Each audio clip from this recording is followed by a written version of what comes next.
Assalamualaikum warahmatullahi wabarakatuh. Balik lagi di Mau Mencoba Channel, guys. Hmm. Hmm.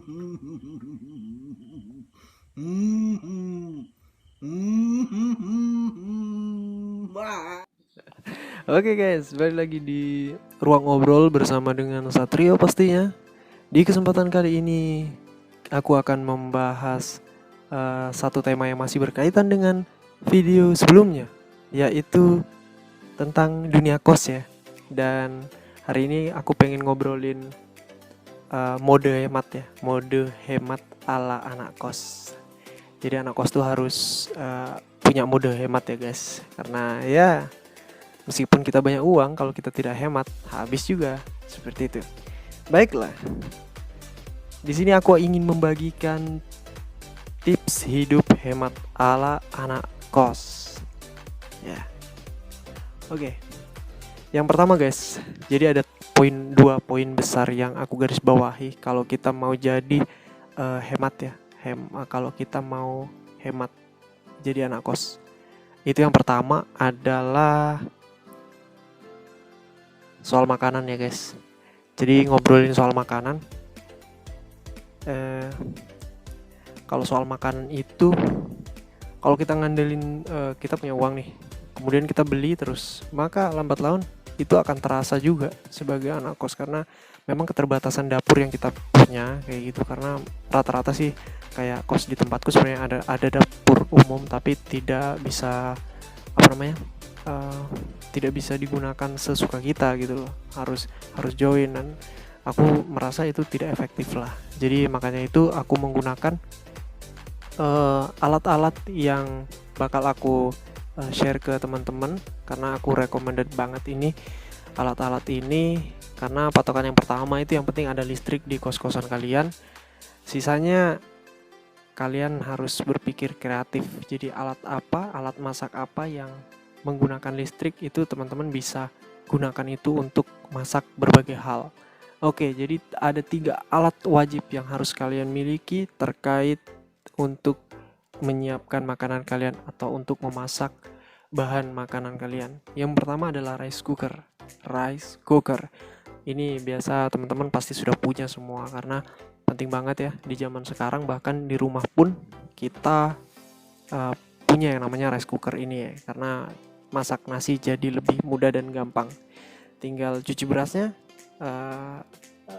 kasih takaran airnya, sesuaikan, kemudian tinggal ceklek deh. Kita tunggu beberapa menit kemudian udah masak.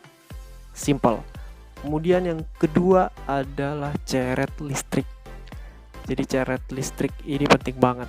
Jadi kalau aku bilang ya, ceret listrik ini mode nggak ribet kalau kita mau manasin air. Jadi kita kalau misalnya mau masak mie, bikin kopi atau bikin teh, itu bisa menggunakan panci listrik. Nah, kemudian yang ketiga, alat yang ketiga adalah komponen bahasanya cuy. Yang ketiga adalah panci listrik. Nah, ini salah satu favorit aku guys. Kenapa panci listrik itu favorit?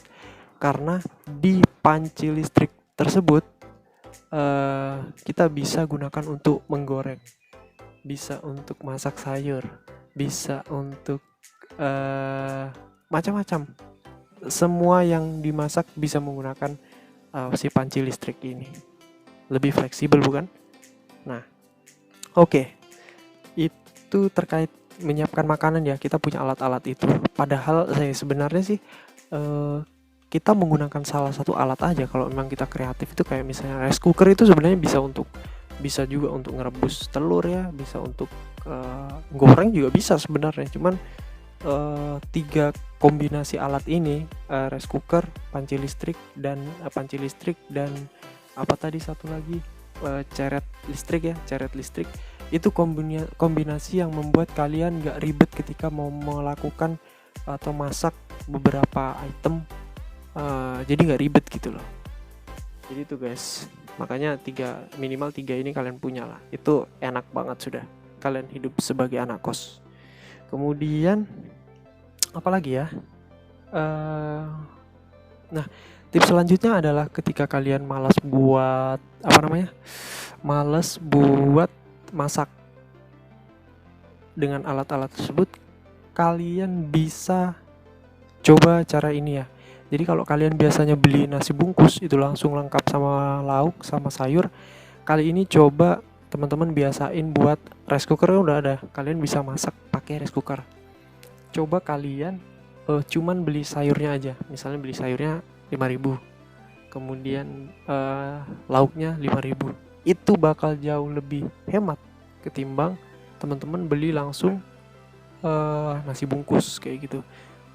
Itu jauh lebih hemat guys. Jadi itu yang biasa aku coba, dan kadang aku beli sayurnya aja kayak 5.000 kayak gitu, kemudian lauknya 5.000, itu bakal hemat lah. Jadi kita, dan itu bisa 2 kali makan kayak gitu. Yang penting kan nasinya. Kalau kita tuh yang anak kos tuh yang penting nasi guys, nasi, jangan terlalu sering makan mie, itu gak baik ya. Jadi aku saranin kalian harus jadi anak kos yang kreatif lah. Oh ya guys, sebagai tambahan juga, kalian itu harus punya cadangan makanan yang emergency ya. Maksudnya tuh kayak kalian tidak perlu masak sudah ada, kayak misalnya roti-rotian, biskuit, kemudian pokoknya jajanan yang ketika kalian lapar itu bisa untuk ganjel perut. Jadi itu sangat aku saranin banget itu guys. Kemudian yang kedua nih, kalau tadi soal makanan, kemudian mode hemat yang kedua adalah jangan sering keluyuran. Jadi jangan sering keluyuran. Maksudnya adalah kalau keluyuran tuh gini loh teman-teman, usahakan meminimalkan nongkrong. Maksudku kayak gitu. Jadi kadang kalau kita sudah terlena dengan yang namanya sering nongkrong, itu pengeluaran tak terduga bakal banyak banget ya. Banyak banget, apalagi kita sering nongkrong di kafe.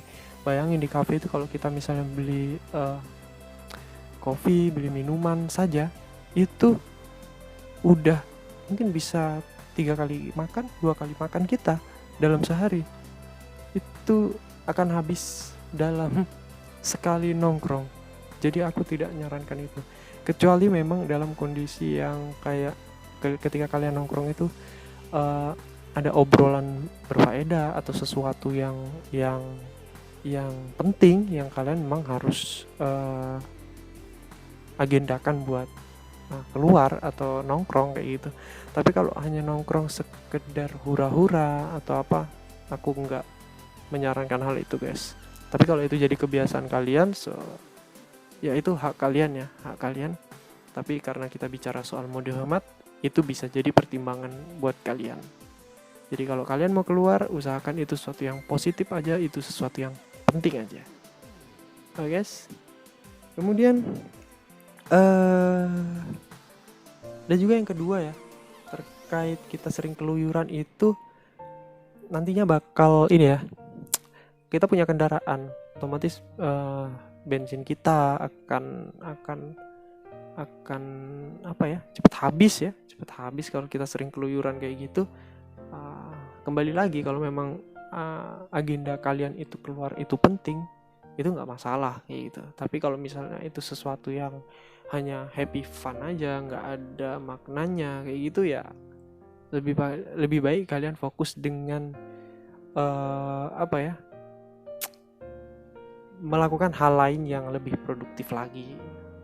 Anak kos tuh banyak kok yang bisa dilakuin produktif selain dia cuman kerja, pulang, tidur, makan, pulang. Jadi kayak banyak hal lah, nanti kita bakal bahas ya. Jadi ide konten juga, apa sih yang bisa kita lakukan setelah kita pulang kerja dari kantor, kemudian balik ke kos tuh aktivitas apa aja produktif yang bisa kita lakuin. Oke guys, mungkin itu yang bisa aku obrolin hari ini, yang bisa aku share juga kepada teman-teman. Buat teman-teman yang mungkin punya pandangan lain terkait mode hemat sebagai anak kos, teman-teman bisa komen di bawah kalau menganggap video ini bermanfaat.